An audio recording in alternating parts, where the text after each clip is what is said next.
Khan has certainly come a long way. He was born on the 5th of November in 1952 to an upper-middle-class family in Lahore. He grew up playing cricket, first in his suburban home in Zaman Park, and then for the Oxford University team, before eventually leading Pakistan's national team to win the 1992 World Cup. These days he plays a much different game, chairing the Tehreek-e-Insaf political party in Pakistan.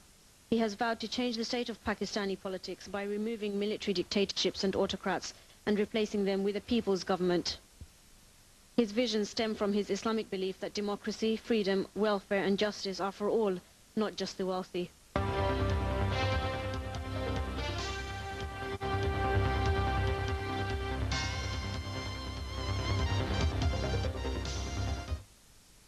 Ladies and gentlemen, when 9/11 took place, I was in Islamabad.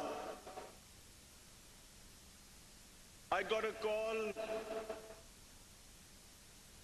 from a television journalist from London,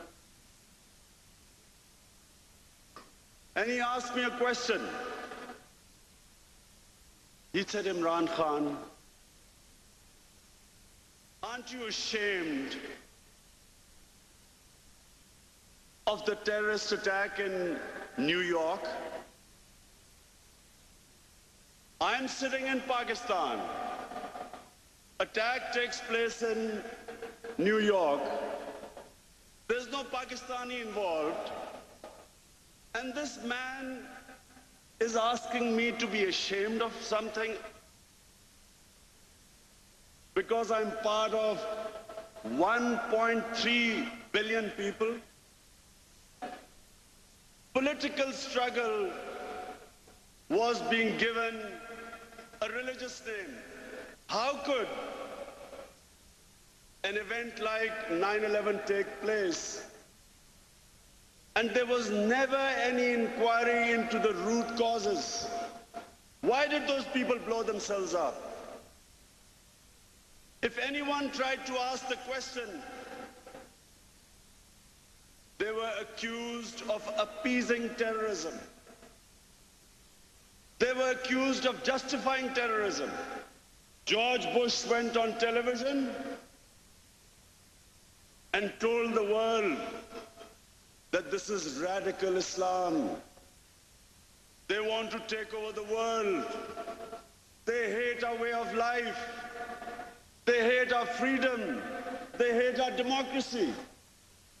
They are like Nazism. This is a new philosophy like communism. The stakeholders who had an interest in the oil in Iraq, the neoconservatives, all of them then projected this mad philosophy of radical Islam. First, Afghanistan was attacked 3 weeks after an event. War was made the first option, not the last resort. Some 50,000 people were killed when not one Afghani was involved in 9/11. Soon Iraq followed. After lies and deception, saying that Saddam was connected with Al-Qaeda, putting the fear of God in their own population so that they would not question them. Other stakeholders jumped in. Ariel Sharon, suddenly he was fighting against Islamic terrorists. In Chechnya, Vladimir Putin was fighting against Islamic terrorists. In Kashmir, again there were Islamic terrorists who were fighting the Indian troops. No one bothered to say that before 9/11, 70% of all suicide bombers were Tamil Tigers who were Hindus.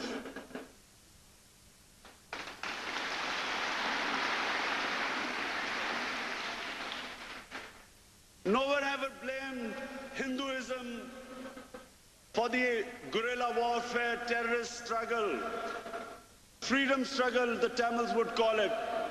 No one blamed Hinduism for it. When the Japanese kamikaze pilots in desperation were blowing themselves up in the planes, no one blamed Shintoism for suicide bombings. But suddenly, Islam was responsible for suicide bombings. Careful planning, spin doctoring brought political struggles a religious name. We had certain members of the Islamic clergy immediately jumping on the bandwagon that terrorism is not allowed in Islam. We all know terrorism is not allowed in Islam. Every Muslim knows what the Prophet of Islam sallallahu alaihi wasallam said. Long before the Geneva Convention came in, the Muslim sisters were told not to harm anyone, non-combatants, women, children, elderly, not to destroy gardens, crops, how to treat prisoners of war. Not the way George Bush treats prisoners of war.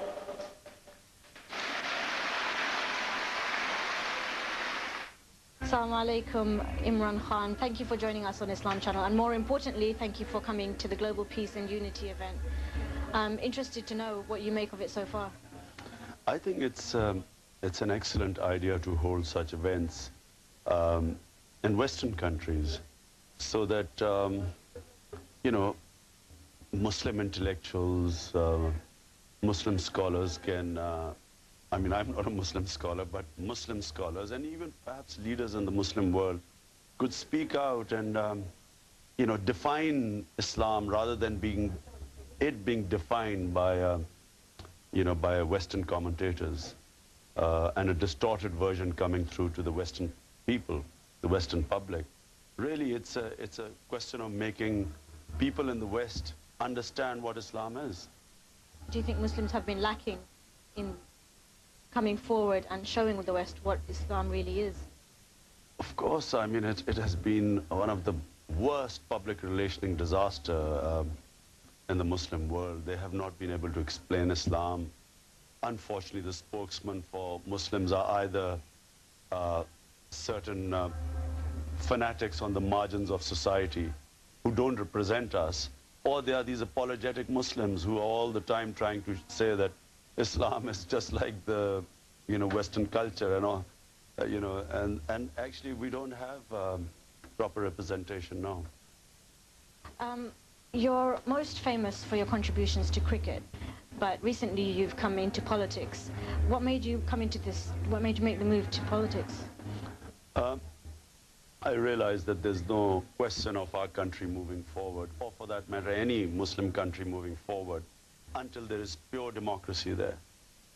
There is no substitute to pure democracy. You cannot evolve as a civilization, as a country, until you have, a people's leadership. You have elected leadership accountable to the people. You have an independent judiciary, which is a check on the executive. Unless you don't have these two institutions, I'm afraid you cannot have progress. So the problem, the bane of the Muslim world is this, that we have dictators, monarchs,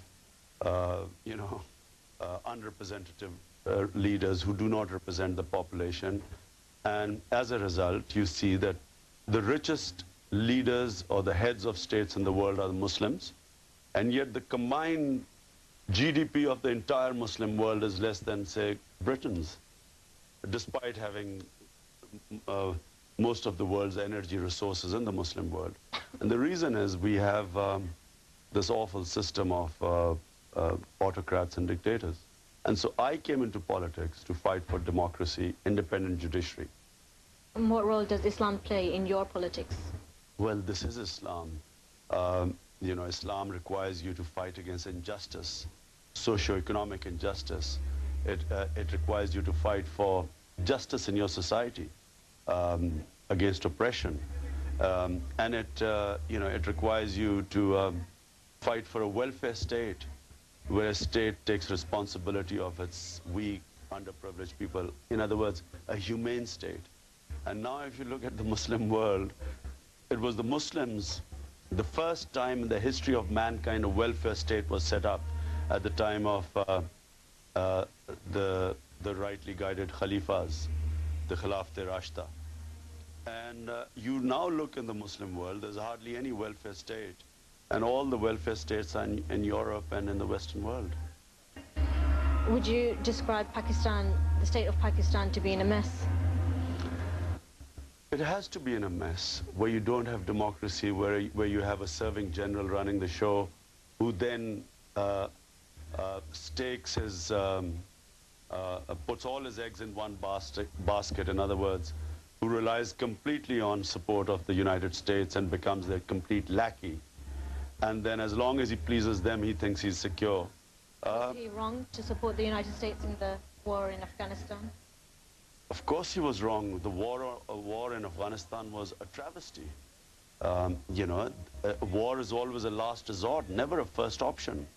3 weeks after an event in New York, where no Afghan is involved, and they attack a whole country and kill I don't know how many thousands of people, and there is complete chaos in Afghanistan today. There's no law and order outside Kabul. They produce 80% of world's opium, and the same warlords who were responsible for the carnage in Afghanistan have been reinstated. And to call that, a great success is again another spin doctrine of mammoth proportions when you hold the world's media. What should have happened? Pakistan should have played a mediating role, where they should have encouraged, if there were proofs against Osama bin Laden. That's what the Taliban were asking. Like in any court of law, they should have said, look, present the proofs and then have the man extradited. But you can't just attack a country like they did because you can, because they have the firepower. Anyway, I think that Pakistan should have helped the US in the war against terror, but should not have then gone along with every, injustice committed by the US. They should have tried and helped mediate, and they should have restrained the US from bombing until sufficient time was given to the Taliban to produce some sort of proofs on Osama bin Laden, and if he was responsible, then hand it over. For instance, I mean, a Chechen rebel arrived in Great Britain. The Russians called him a terrorist, wanted him back. What did Britain say? Prove in a court of law he's a terrorist and we'll hand him over. And they did try and give proofs in the court of law, and the court did not accept it, and Britain did not give Ahmed Yakayov, who was a Chechen, they did not return him to Russia. So that's all what the Taliban was saying. But in any case, 3 weeks is not enough time to bomb a whole country. What are the fundamental changes that need to take place in Pakistan for it to get out of this mess then? We need to have democracy. We need to have elections under an independent election commission. We need to have an independent judicial system.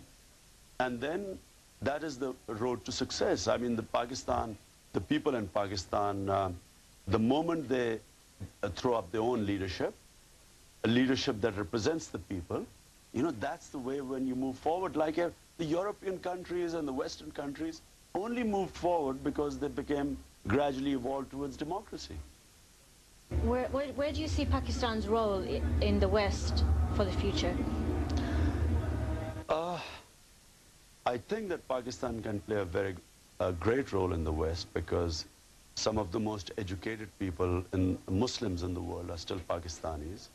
And, Pakistan is ideally placed to become a democracy, because, our great leader, there's only one great leader we had, Muhammad Ali Jinnah, was a great Democrat. People still look up to him. And then we had one of the greatest Islamic scholars, who's the ideological father of Pakistan, Muhammad Iqbal. And so, we have already a tradition. We're just unfortunately trapped in this vicious circle of constantly the generals taking over the country and not allowing the evolution towards democracy.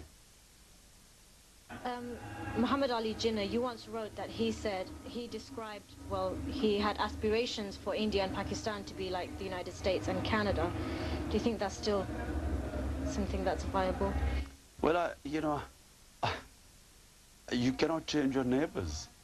You have to live with them in peace.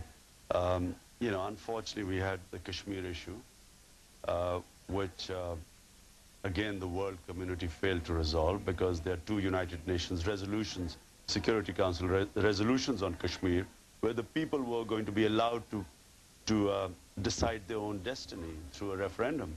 It didn't happen. And that Kashmir struggle has sort of created such animosity between the two countries that it has not allowed us to live as peaceful neighbors where both would benefit. Recently, Pakistan was struck by a very deadly earthquake. How did you feel after that? How did you respond? Well, there was, in some ways the tragedy gave me probably the greatest inspiration, because I never saw such spirit in the country where ordinary citizens from all strata of society just headed towards the earthquake zone with whatever goods they had, relief goods. It was the greatest ever civilian relief operation anywhere. You cannot imagine the sort of spirit in the country. At the same time, the government completely failed to respond at all because our governance system, a military dictatorship destroys institutions. So the institutions were in such bad shape, they didn't respond. So on one hand, you had the people going everywhere with relief goods and, helping, and like I've never seen before. On the other hand, you had a total government failure. And so from this, the positive that comes out is that the people are vibrant and live, and I think this is the real spirit of Islam, which makes us selfless. That's, if you ask the people why they were doing it, they were all doing it for God, for Allah.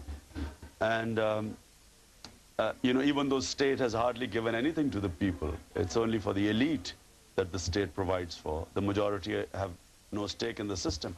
Yet for their God, they wanted to help the people in trouble. But the failure didn't just come from the Pakistani government. The failure came from all over the international scale. I mean, Pakistan helped the West in the war on terrorism, a very controversial move from an Islamic and Pakistani point of view. So why did the West fail Pakistan during the earthquake? Well, the failure was firstly from the government, because the government should have actually first evaluated the damage done. It should have used all its resources, harnessed this massive public support, which, you had to be there to realize the sort of public support and volunteerism that we saw and still is going on. And then should have evaluated how much help it needed from the West. Instead, they straight away started begging for money without knowing what was required. And at the same time, the West's response was a bit puzzling because, for tsunami, a lot more money came in. Part of the reason was that during the tsunami, they saw a lot of white faces there, people holidays. I was watching on television. They showed Europeans who were holidaying and, had lost a lot. So a lot of response came from that. This time, it was us and them, here was an alien country. They couldn't identify with the people. And secondly, I think probably there was donors fatigue too. It had come after tsunami, after Katrina, and you didn't really get much response. So are we in the West suffering from racism? Well, I think, it is, people, the awful factors that people give to their own. And, when they perceive someone to be not like them, I'm afraid, like in Rwanda and Burundi, there wasn't much response from him. But I have to say that, we must rely on our own selves. We must stand on our own feet. I feel that we have, the country has the potential to fight this disaster. How do you think Muslims should respond to Western dominance? I think you need democracies in the Muslim world. If you have democracies, what will happen is that the leadership will reflect the public opinion. And when the leadership reflects the public opinion, then you don't need to resort to arms. If all the OIC leaders stand up and represent the public and then stand up in a conference and in one voice speak out against the injustices that are happening, say, in Chechnya, or against the Palestinians, or against what's happening in Iraq, that in itself is a tremendous amount of pressure. Unfortunately, the United States can easily control the OIC by controlling the heads of the Muslim states, who do not represent the public opinion, who are basically autocrats and dictators, and therefore they can control them. Does all the publicity that surrounds your personal life with your family life, does that affect your politics at all? Not at all. Listen, I've been in public life now for 30 years, so I'm quite used to it. I mean, I have, in the beginning it was difficult, but now it's hardly a problem to actually completely isolate yourself from any publicity and concentrate and focus on what you're doing. Do you miss playing cricket? Never. Once I left playing cricket, I never wanted to play it again. Because, you know, I had fulfilled all my goals and ambitions, and it was time for me to move on. Do you still play in your spare time? No, I never play cricket again. That's going to be very hurtful to cricket fans out there. No, it's not that. I mean, what am I going to do, play cricket at the age of 50, you know? I mean, I played cricket for 21 years, international cricket, which is a record. And once I left, I didn't really want to play again. Now, you've built a hospital in Pakistan. Tell us a bit more about that, why you built it and what its aims are. The cancer hospital, well, my mother died of cancer and died a very painful death, and I realized at the time that in the whole country there was no cancer hospital. So while the rich could go out for treatment, the majority of the population died an extremely painful death from the disease.